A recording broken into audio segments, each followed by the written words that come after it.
Ako po si Lolita Rubion. Naninirahan sa Bingnay 2 sa Riyaya, Quezon. Ako ay ngayon sa February ay ako'y 85. 85 na ako.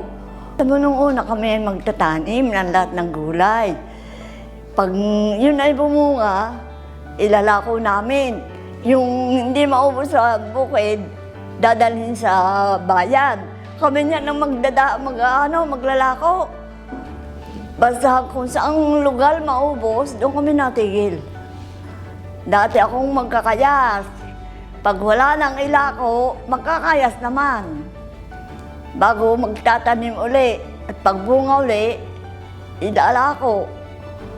Ititinda sa bayan. Lahat ng halaman noon, tanim namin. Nakilala namin yung Vita Plus. Noon ay ako'y nagkasakit pa ng mind stroke. Okay na, mind stroke na. Nawala ng malay. Ay napagaling din ako.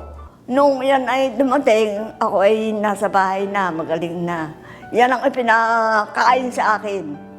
Madaming klase niyan ang pinakain sa akin ng produktong yan.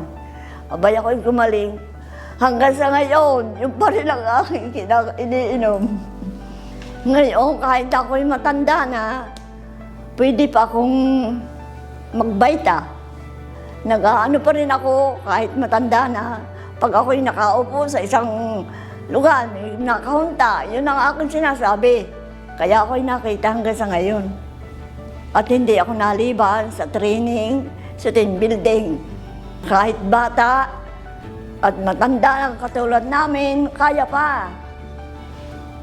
Hindi ako napapadaig sa kanilang mga bata. Nakasali pa rin ako. Pag ako'y nakikita lang katulad sa aming training, ay yun ang mga tatandang nasali na bago ay tuwa naman makipagpunta sa akin. Madami na kaming nakuha diyan sa Digusong Vita.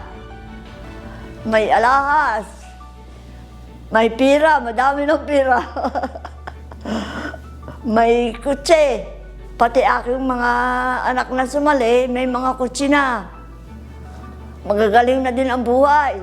Para kayo ay guminhawa at nakuha niyong gusto, huwag kayong titigil. Pag kayo'y tumigil, wala kayo. Hindi kayo yayaman. Pero kayo tumuloy ng tumuloy, talagang kayo yayaman.